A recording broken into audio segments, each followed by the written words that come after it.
Hello, today is May 11th, 2008. I'm in Brooklyn, New York.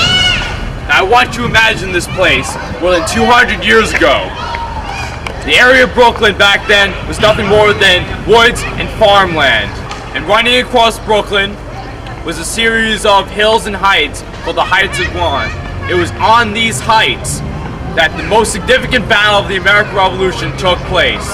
I'm going to show you many places that were important sites during the Battle of Brooklyn, Long Island.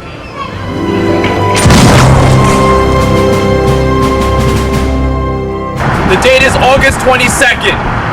General Howe orders more than 20,000 of his troops on Staten Island to invade Long Island here.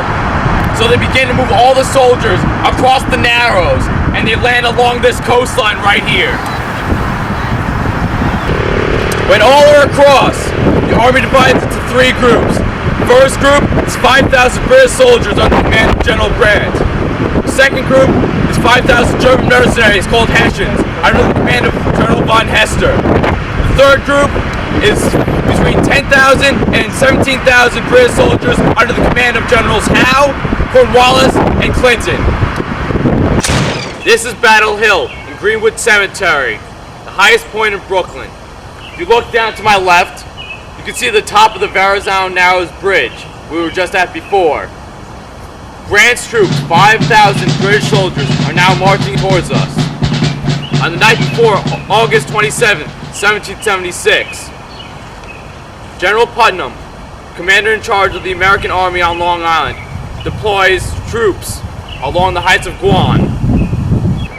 To my left, General Sterling positions his troops from this point all the way to the Gowanus Road, the shore road.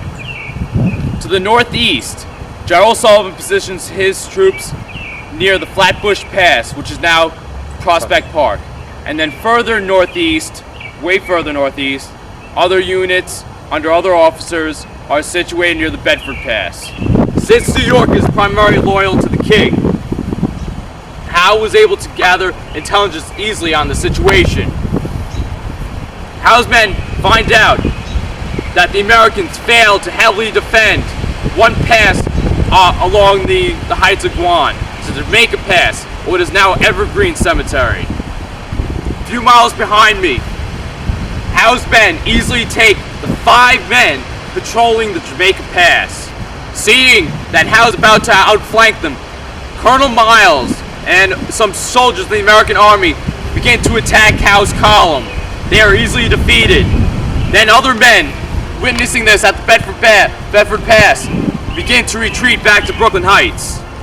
The British then make it to Bedford and fire 2 cannons. This is the signal to the entire army to launch a full-out attack on the Heights. Men under von Hester and Grant start to move up towards the Heights, attacking the American line. At the same time, Howe is outflanking the American line. Now, all hell is breaking loose. Now I'm on the American line. I'm being attacked by Grant this way. The Hessians are coming this way. The best soldiers, the most feared soldiers in Europe at this time. What are we gonna do?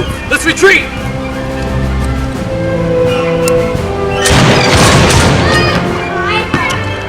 At this point, hundreds of American militiamen are starting to retreat back to Brooklyn Heights. Jabez Fitch records in his diary the chaos of the battle. While we were thus engaged here, we heard a smart fire towards our left wing, which gave us to apprehend that we were in danger of having our retreat cut off. After this, we met with several small attacks, until we found ourselves surrounded by the enemy. Jabez Finch, August 27, 1776. By this time, Sterling's troops are also beginning to thin out and retreat back to Brooklyn Heights. Sterling then decides to keep 250 Marylanders here to cover the retreat. This is the Cortelyou house, where the 250 Marylanders held their ground. And here the British come, and the British attack. We Marylanders hold fast and push the British back. And the British attack and fall back again. They do this 5 times. On the 5th fallback, Sterling realizes that we cannot hold off any longer.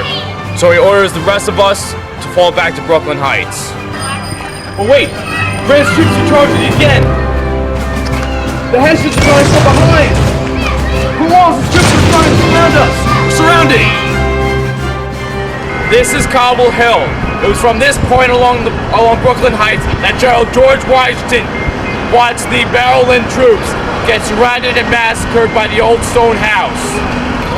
As Washington witnesses the battle, he says, "Good God, what brave fellows I must this day lose."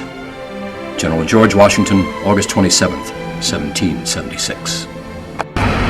Remaining Americans along the Heights of Guam were either killed or captured. Those lucky few were the ones that made it back to Brooklyn Heights.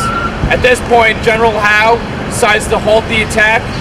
He orders his men to dig trenches surrounding the heights and prepares for a siege.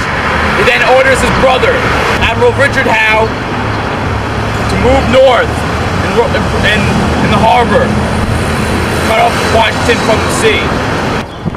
Then it is here where General Washington calls a council of war, which includes all of his commanders. He then decides to evacuate his army off of Brooklyn Heights, across the East River into Manhattan. Right now I'm at the base of the Brooklyn Bridge. At this point in 1776, this was the site of the Brooklyn Ferry. On August 29th, 1776, Colonel Glover and his Massachusetts fishermen carry out the evacuation of the American army across the East River into Manhattan. The British then come in the next day and realize that the Americans are no longer in their camp. The Battle of Long Island ended in a British victory and Washington's first loss of the war, but it was a necessary loss.